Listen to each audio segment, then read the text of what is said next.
Toby, many surgeons have difficulties to understand where to stop while they are going down to pelvis.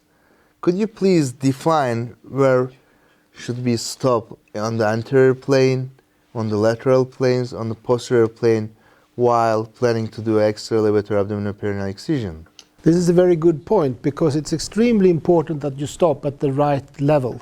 If you go too far down, you will mobilize the mesorectum from the levators and you will create a waist. Therefore, you have to stop at the correct place.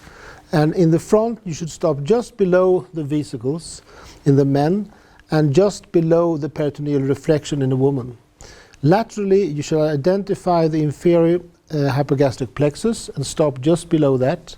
And posteriorly, you should stop just at the level between the coccyx and the sacrum where the levators is attached to the coccyx. So don't go too far down in the back. Stop at the level of the top of the coccyx. So how can you define where the coccyx starts from the anterior, posteriorly? When you follow the mesorectum downwards, you will see that when you come to the top of the levators, you start to move forward again. Right. And that's exactly where you should stop. Right. What about in females? Shall we stop at the start of the vaginal wall or? In the female, you just open the peritoneal reflection and then you will be at the level of the cervix and there you stop. Okay.